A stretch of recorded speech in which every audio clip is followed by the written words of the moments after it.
Avec ce kilo de café, on fait en gros 50 tasses de café. Le petit noir que vous prenez sur votre comptoir, pour la tasse, qui n'ont pas de malentendu, il s'agit de la tasse. Il s'agit de la tasse. Vous le prenez, il vous coûte, disons, 5 francs si vous allez dans un café un peu sophistiqué. Mais c'est un prix moyen, la tasse de café à Paris. Combien revient? Ça veut dire 250 francs. 250 francs pour un kilo de café.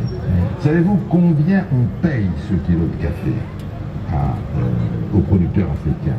5 francs. Allô. Nous avons Jacques Chirac qui est en train d'expliquer aux Français.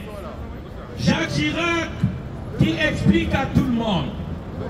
1 kilo de café qu'on achète chez l'agriculteur africain à 5 €, ce même kilo de café, on en tire 250 € en France. Est-ce que vous comprenez lorsque nous disons que la France pille les pays africains? Lorsque nous disons que la France appauvrit les Africains, comment marche ce mécanisme? La France s'arrange à mettre au pouvoir des pays africains un dirigeant dont ils ont le contrôle. C'est pourquoi ils organisent des coups d'État.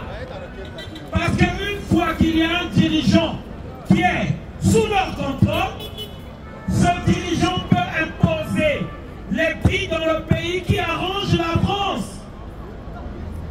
C'est ça.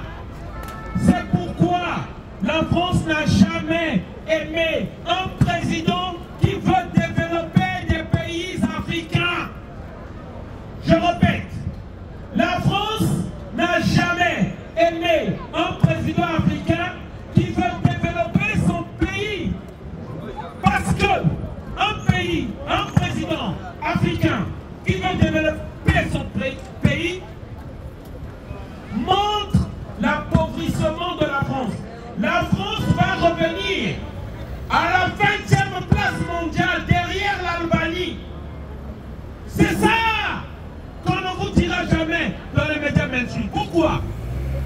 Parce que ce pays-là ne produit rien. Ils n'ont pas le pétrole. Ils n'ont pas l'uranium.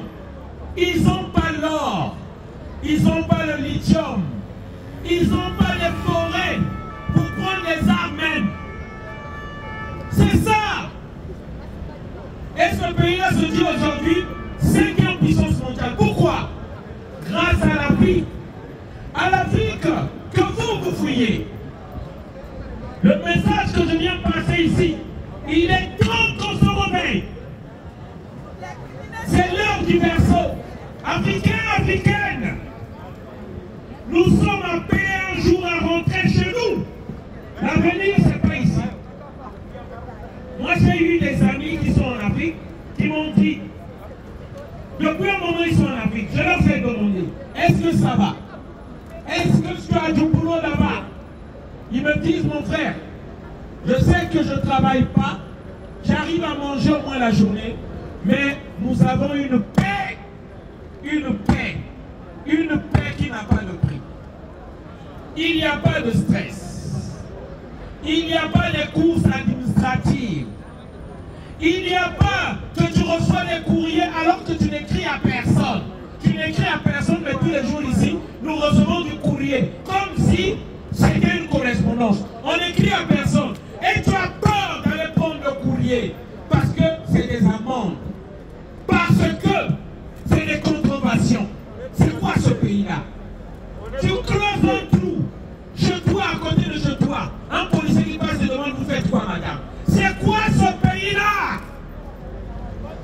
On commence à devenir fou ici. Parce que Africains, Africaines, c'est pas votre milieu social. Vous ne pouvez pas prendre un poisson de mer et venir le mettre dans l'eau d'eau douce. C'est comme un Africain que vous prenez dans le continent, vous venez mettre en Europe. Il y a a le stress. Vous n'êtes pas habitués à ça, c'est pourquoi vous voyez beaucoup d'entre nous qui parlent sur la route là. Et lorsque vous les voyez, ne vous moquez pas d'eux, parce que ton tour viendra. Ton tour va venir, tu vas parler seul un jour. Ne te moque jamais de l'Africain que tu crois qu'il est en train de parler seul sur la route, parce que ton tour aussi viendra. Merci.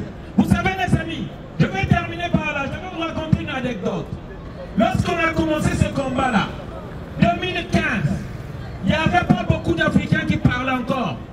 Il n'y avait pas ces Africains-là qui avaient la liberté de prendre leur portable et de faire des vidéos. Nous avons été les précurseurs pour réveiller les Africains, pour vous dire que la France est un pays prédateur. C'est la France qui a détruit la Libye. Au cas où vous ne le savez pas, c'est la France qui a détruit la Libye. C'est la France qui a organisé le terrorisme dans le Sahel. C'est la France de Nicolas Sarkozy. Vous savez les amis, l'Africain qui croit encore que la France viendra le délivrer de la barbarie et de la dictature chez nous, moi j'ai fait le deuil de croire que la France peut aider un pays quelconque africain à atteindre le développement, la liberté. C'est pas possible. Vous pouvez regarder l'histoire. Qui a fait la guerre du Biafra? La France a donné les armes au Nigeria pour continuer les Nigérians. C'est la France qui a fait ça. Il est temps qu'on dise maintenant les vérités. Emmanuel Macron s'est démarqué par sa politique orgueilleuse, sa politique hautaine.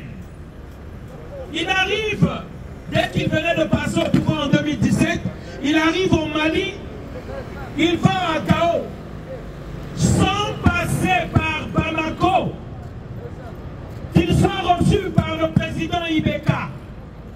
Il a fait ça, Emmanuel Macron, il a fait ça. Il part à Gao et il demande au président d'un pays de venir le rejoindre dans une ville. Voilà l'humiliation que subissent les présidents africains.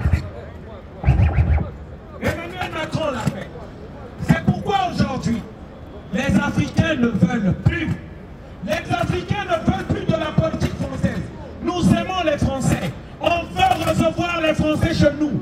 Mais on ne veut plus de la politique française. On ne veut plus du partenariat français dans nos pays. Parce qu'ils nous ont fait tant de mal. Voilà le message qu'on veut faire passer, chers amis. Il est temps qu'on se réveille. Africains, allez-y investir dans le continent. Il est temps qu'on construise notre continent maintenant. Allez-y investir au Mali. Allez-y investir au Burkina Faso. Allez-y investir au Niger. Parce que l'avenir se trouve là-bas.